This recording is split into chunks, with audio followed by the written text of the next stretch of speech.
ইবলিশ, এক নামেই ভয় আর কৌতূহল।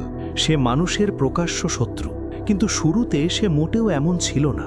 ইবলিশ ছিল জিন জাতির একজন, আগুন থেকে সৃষ্টি। আশ্চর্যের বিষয় হল, একসময় সে আল্লাহর ইবাদতে এতটাই ডুবে ছিল যে ফেরেশতাদের সাথেই তার ওঠা বসা হতো। সবাই তাকে একজন বড় ইবাদতকারী হিসেবেই চিনত। ইবলিশের জন্ম নিয়ে একটি কাহিনী খুব প্রচলিত। বলা হয়, জিনদের এক শাসক ছিলেন, নাম হামুস। তার ছেলের নাম ছিল খবিস। খবিস ছিল দেখতে সিংহের মতো ভয়ঙ্কর আর ভীষণ রাগী। হামুসের মেয়ের নাম ছিল নীলবিস। তিনি দেখতে নেকড়ে বাঘের মতো আর স্বভাবেও ছিলেন কঠোর। এই আগুনের স্বভাবের দুই সত্তার মিলনেই জন্ম নেয় ইবলিশ। আগুন থেকে জন্ম হওয়ায় ইবলিশের ভেতরেও আগুনের মতো গুণ ছিল, চতুর, তীক্ষ্ণ বুদ্ধিমান আর খুবই অহংকারী।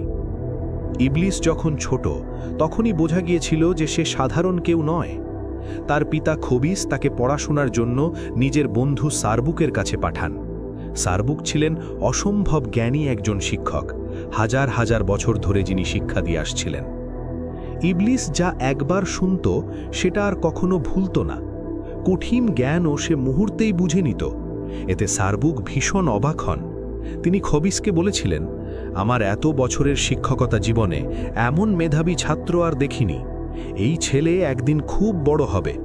কিন্তু সঙ্গে সঙ্গেই তিনি সতর্কও করেছিলেন, ছেলেটা ভীষণ অহংকারী আর একগুঁয়ে, নিজের বুদ্ধিকেই সে সবার উপরে ভাবে। এই স্বভাবটাই একদিন তার জন্য বড় বিপদ হয়ে দাঁড়াতে পারে। মানুষ সৃষ্টির আগের কথা, তখন পৃথিবীতে শুধু জিনদেরই রাজত্ব ছিল। কিন্তু তারা আল্লাহর অবাধ্য হয়ে পাপে ডুবে যায়। তখন আল্লাহ ফেরেশতাদের আদেশ দেন জিনদের শাস্তি দিতে। ফেরেশতারা যখন জিন নিধন শুরু করে, ঠিক তখন ইবলিশ ছিল একেবারে শিশু।